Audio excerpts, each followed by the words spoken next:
Hey y'all, do a little intro to the video here. I'm going to turn this into a series because putting all of the content in one video is just going to make it too long, and I know shorter videos are always better. So what I've done here is started out by wanting to remove the door lock cylinders off the doors and get them repainted because the black powder coat has most all come off over the years and just doesn't look good next to the nice black door handles and having more of a silver key lock cylinder there. However, this has kind of changed to where I've replaced everything. So the door lock cylinders, the trunk, the glove box, and the ignition all got switched out to a NOS new old stock Ford set. I now have all Ford keys instead of the keys that I had with my car. Only one of them was a Ford key for the ignition.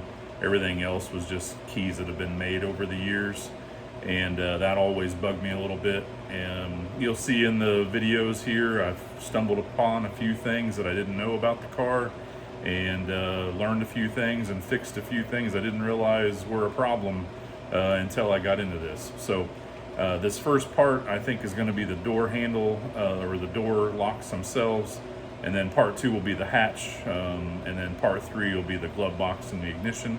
So hope everyone's having a great weekend. Hope you enjoy, and the other parts will come out over the next week or so once I get all of that editing done. So talk to you later. These lock cylinders, all the black paint has worn off over the years, and I'm going to take these out just like I did the rear hatch.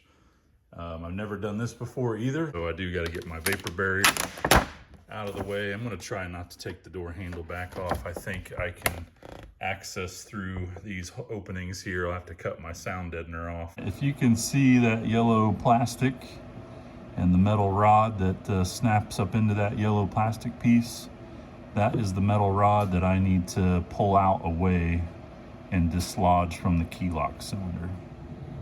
All right, I pulled it straight out away, and I'm pretty sure I broke the plastic. I thought I heard something fall, and we'll get this key lock cylinder out and then take a look. Once I got that metal rod pulled out, here is that clip, similar to like what you saw on the hatchback, a little different shape, but same concept. It's kind of look like a fork on the inside, and it kind of goes around the key lock cylinder to hold it in place. It's kind of bent up, so we'll have to get that straightened out. So now, coming around to the front, this should come out pretty easy.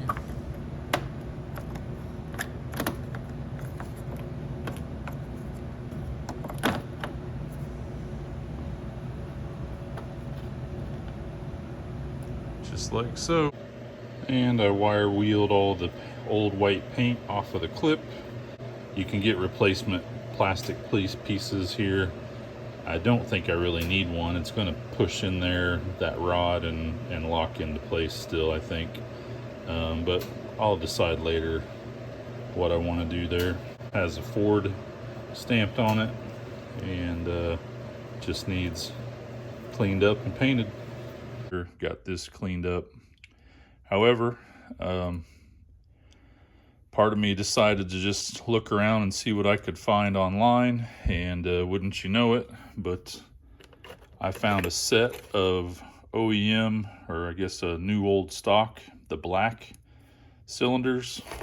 I get the hatch, I get both doors, I get the glove box lock, and I even get an ignition, and I get actual Ford keys for the ignition and Ford keys for the doors. I get the plastic pieces brand new, like the one that I broke, for the doors. I get the seals. I get the different locks, and these have the Ford on all of them. The only thing I saw was this one has this little scratch right here. All the others have no blemishes at all. They came out of Canada. I got them within 3 days of when I bought them on eBay, and they've never been installed. So I'll probably have a set of locks that I'll be selling, but I just couldn't pass these up. As nice a finish as that is, that's much better than what I could do. These are all powder coated original, and I'm pretty excited about scoring that. Now, I paid for them for sure, but I'm pretty happy that I found them. Well, good morning. It's a few days later. It's the weekend now. The heater's still running in the background. It's been on for 2 hours this morning trying to keep the garage warm, but we're just gonna have to deal with the sound because I still got a winter coat on in here, and yeah, winter's definitely here. A couple of updates. I'm getting ready to install the little plastic piece onto the passenger side lock cylinder, and these have been quite difficult to get pushed in there when I did the driver's side. So I'm gonna show you a little trick with that here in a second. When I did the driver's side door, I noticed that the original seals here that came with the new old stock kit, they're a little different design than the newer stuff you can buy from LMR. I tried these at first, but they're thinner and a little more flimsy, and if they are, you know, that old, I decided not to use them because I don't know how long they'll last.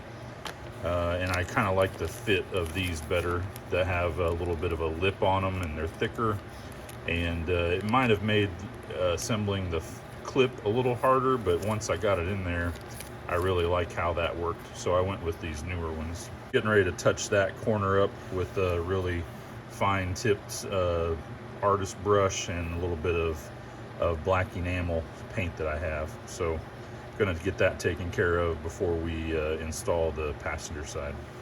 This isn't put in all the way it should have been from the factory.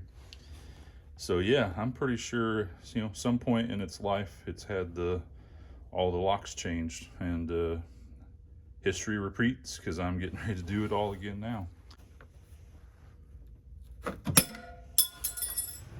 So like I said, I noticed on the first one of these, it was really hard to get this snapped in there, and I messed with it until my hands were hurting too much, and tried to figure out a better way. So what I've done is I get it lined up, and I'm just taking a small wrench that fits up around that opening but doesn't hit the plastic, and I'm using it to push down. And you got to kind of wiggle it back and forth a little bit to finally get it installed here. There we go. Yeah, they make sure that thing's not going to pop out. We're trying to get to that bar, that rod over there, and get it popped out of that plastic piece. And maybe this time we can do it without breaking it. We'll find out. Trying to do this one-handed isn't going to help anything, but I'll try to get you guys in here for the ride.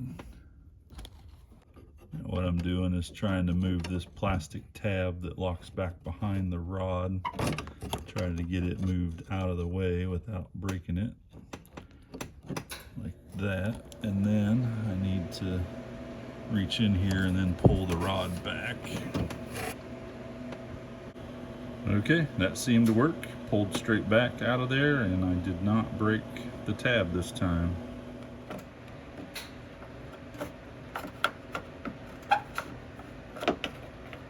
I got the little bit of paint touched up, and maybe you'll see it'll feed through.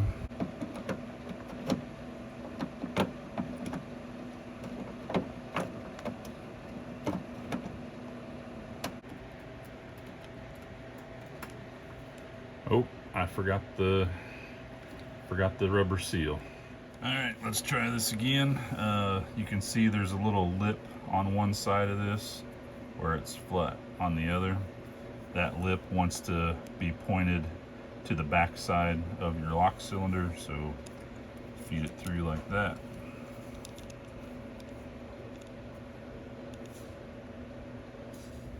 And you want to go all the way around and make sure it's fitting flush up against the back and that it's got pushed over all these cutouts correctly. And in this case, that looks good. And, you got to make sure it's pushed in as far as it can be. Then you're going to take your clip and get it started. It's usually best to try to push in and then get this where it feels like it's gotten started. Then you can kind of look inside. If you can see, I'm wiggling that clip. You just want to make sure it's behind those metal notches that are on the lock cylinder so that it's sandwiched between the door skin and those little metal notches. Fortunately, you can see it pretty easy here that it's sandwiched in between, and now we just got to get it pushed in, which is usually the hardest part. Now I'm trying to wiggle it a little bit and see if we can get it started here, but it's pretty difficult. So what I did on the driver's side is I took a rubber mallet and I wrapped the end of it with some painter's tape so it doesn't mar up the paint on the door. And finally, I've got the rod pushed back in there. I couldn't really video and get both hands holding stuff. It actually pushed in really easy. Once you get the end of it lined up, the 90-degree bend part, you get it lined up with the piece that kind of goes through that metal bracket that I installed with the wrench earlier. It'll push in pretty easy, and then you got to make sure it gets locked in behind this little leg on the plastic piece. Push it in enough until that leg swings back behind it. Now on the driver's side, it took a long time. It was really hard to get it to push in, but this one, you know, it took literally 20 seconds and it was in there. So pretty easy in most cases. Okay, I'm gonna leave the door apart for it's winter time. Who knows what other projects I'll get into. No point in putting it all back together. I got to get sound deadener ordered for the door anyway, so it'll stay like this for the next couple of months probably. But everything's put back together for the door lock cylinder. I gotta say that looks awesome. Instead of being black and silver with a little bit of black sprinkled in there, now everything matches and looks a lot better. Looking at this now, I'm thinking I might take this off. This is a bracket for the T-top, since it's a T-top, and maybe the convertibles have it, I don't know. But it lines up with this to help keep everything in place, since you know, it's not as rigid as a hard top. This is black. I'll probably take it off and repaint it, and then take these off, get all the white chipped off and get it painted. And some people probably hate these big keys that Ford always used back in the day for your doors to help get more leverage on it. I'm just excited to have it because it reminds me of the cars I always had in the past. And you can see here, the lock is working just fine.